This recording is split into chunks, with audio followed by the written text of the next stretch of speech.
नमस्कार मित्रों, मैं अर्जुन आप सभी का स्वागत करता हूं हमारे यूट्यूब चैनल पर।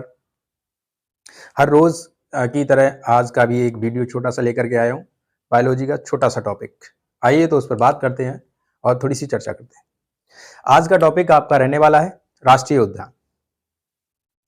क्योंकि आपके बोर्ड के एग्जाम में आपके ऑब्जेक्टिव क्वेश्चंस या कुछ इनसे संबंधित तथ्य आपके जरूर ही कुछ ना कुछ क्वेश्चन पूछे जाते हैं, तो ये इंपॉर्टेंट रहने वाला है आपके लिए।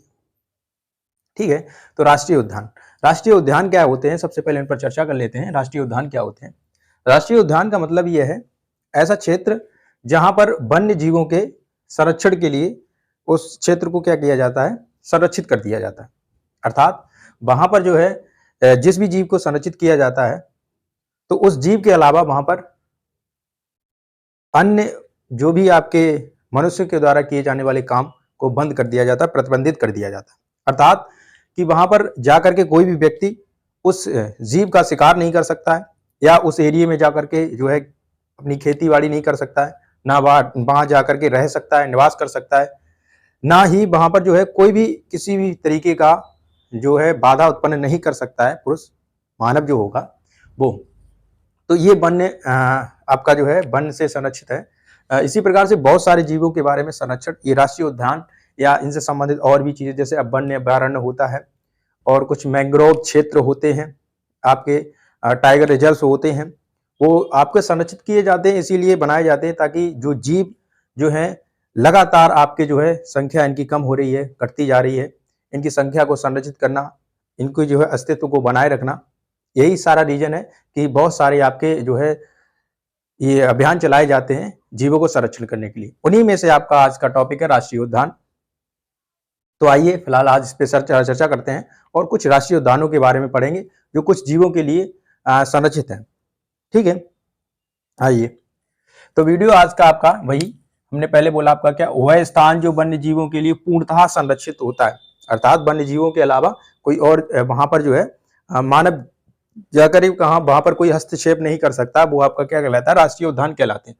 कुछ राष्ट्रीय उद्यान से हैं जिन पर हम चर्चा करेंगे। आप कुछ भारत के कुछ प्रसिद्ध राष्ट्रीय उद्यान, वैसे अगर टोटल राष्ट्रीय उद्यान की बात की जाए तो भारत में अब तक जो है कुल 106 राष्ट्रीय उद्यान है, 106 राष्ट्रीय उद्यान है।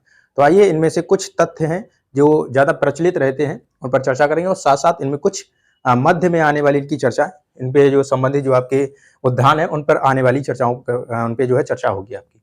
ठीक है, तो पहला आपका राष्ट्रीय उद्यान हमने रखा है क्या, जिम कॉर्बेट राष्ट्रीय उद्यान, जो कि आपके उत्तराखंड यूके मतलब उत्तराखंड में स्थित है और ये बाघ के लिए संरक्षित है। देखिए बाघ जैसा कि आप जानते हैं बाघ क्या होता है, बाघ की संख्या लगातार घटती जा रही है, उसके संरक्षण के लिए राष्ट्रीय उद्यान चलाया गया था। ये एक वीडियो और है, हमने उससे संबंधित आपको इसमें तथ्य बताए थे। तो एक उसमें क्या है, राष्ट्रीय उद्यान चलाया गया था 1936 में। ये राष्ट्रीय जो आपका जिम कॉर्बेट राष्ट्रीय उद्यान है इसकी शुरुआत 1936 में हुई थी, जो कि बाघ के संरक्षण के लिए बनाया गया था। ठीक है, और बाघ संरक्षण क्या जो है, बाघ संरक्षण आपका प्रारंभ हुआ था 1973 से। 73 से ये प्रारंभ हुआ और इसमें क्या है कि बाघ को संरक्षित करने के लिए आपको ये प्रारंभ किया गया है। और ये जो है जिम कॉर्बेट भारत का प्रथम राष्ट्रीय उद्यान था। ये भारत का प्रथम राष्ट्रीय उद्यान है जो सर्वप्रथम आपका जो है भारत में प्रारंभ किया गया था।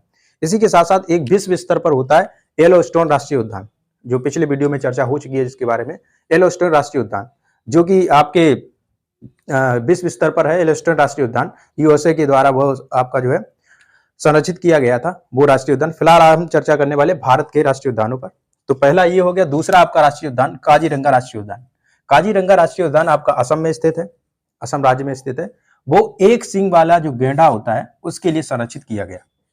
ठीक है, इसके अलावा भी और सारे जीव रहते हैं इनमें, लेकिन इस पर थोड़ा ज्यादा जोर दिया जाता है। जो एक जीव बता दिया जाता है, एक प्राणी आपको बता दिया जाता है, उस पर थोड़ा ज्यादा उसकी संरक्षण के लिए क्षेत्र किया जाता है। ठीक है, तो दूसरा आपका गिर राष्ट्रीय उद्यान, गिर राष्ट्रीय उद्यान जो कि आपके गुजरात में है, गुजरात में है। एशियाई शेरों की आपकी जो है एशियाई शेरों के लिए संरक्षित किया गया गिर राष्ट्रीय उद्यान।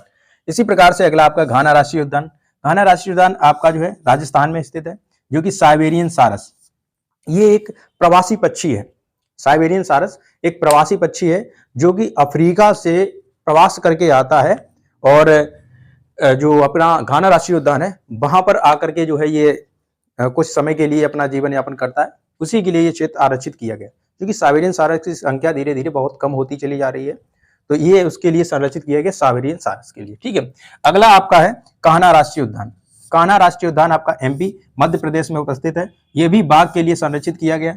इसके साथ साथ रणथंभौर राष्ट्रीय उद्यान, रणथंभौर राष्ट्रीय उद्यान ये भी आपका राजस्थान में स्थित है, ये भी बाघ के लिए संरक्षित है। ऐसा अगला आगा आपका है बांदीपुर। बांदीपुर राष्ट्रीय उद्यान ये कर्नाटक में स्थित है। बांदीपुर राष्ट्रीय उद्यान कर्नाटक में स्थित है। ये जो है एशियाई हाथियों के लिए, एशियाई हाथियों के लिए संरक्षित किया गया, कर्नाटक में है ये आपका। ठीक है, अगला आपका बूंदी राष्ट्रीय उद्यान। बूंदी राष्ट्रीय उद्यान एक जगह है बूंदी आपके राजस्थान में, वहीं पर ये आपका राष्ट्रीय उद्यान है। बूंदी राष्ट्रीय उद्यान राजस्थान में है। ठीक है, और ये हाथी के लिए संरक्षित किया, हाथी की प्रजाति को बचाए रखने के लिए। एक अगला आपका देखेंगे कि दुधवा राष्ट्रीय उद्यान। दुधवा राष्ट्रीय उद्यान ये आपके यूपी में स्थित है। दुधवा राष्ट्रीय उद्यान उत्तर प्रदेश में स्थित है। ये भी बाघ के लिए संरक्षित किया गया। ठीक है, तो कुल मिलाकर ये आपके कुछ इंपोर्टेंट राष्ट्रीय उद्यान हैं। इसके अलावा भी बहुत सारे, हमने बोला ना भारत में अब तक राष्ट्रीय उद्यानों की संख्या 106 हो चुकी है। ठीक है, तो ये कुछ आपके जो है बहुत ज्यादा प्रचलित चर्चा में रहने वाले राष्ट्रीय उद्यान से जिस पर आज चर्चा हुई। इसके साथ साथ एक छोटा सा टॉपिक और, अभ्यारण्य। अभ्यारण्य का मतलब क्या होता है? अभ्यारण्य का मतलब आपका सामूहिक आरक्षित क्षेत्र जो जंतु एवं पादप दोनों के लिए संरक्षित किया जाता है। ऐसा सामूहिक आरक्षित क्षेत्र जो आपका जो है जंतु और पादप दोनों के लिए संरक्षित किया जाता है, आपका क्या कहलाएगा? वो अभ्यारण्य कहलाता है। इसके साथ साथ जंतु पादपों के साथ साथ इसमें जो है आपके बाहर से लाए हुए जीव भी हो सकते हैं, जीव भी उनके लिए संरक्षित होते हैं। क्या करता है, इस क्षेत्र को बनाने के लिए क्या किया जाता है कि जो जीव वहां रखे गए हैं उनके अनुकूल जो है वहां का पारिस्थितिक जो वहां की पारिस्थिति है, पारिस्थितिकी जो है वो उन्हीं के आधार पर जो है उन्हीं के स्थितियों के आधार पर अनुकूलित कर दी जाती है और वहां पर रहते हैं।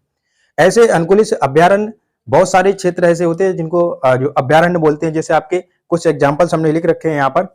जैव मंडल, जैसे जैव मंडल, जैव मंडल, जैव मंडल। और जो भारत में जैव मंडलों की अगर संख्या की बात की जाए तो वर्तमान में जैव मंडलों की संख्या भारत में आपकी कितनी है? 18 है।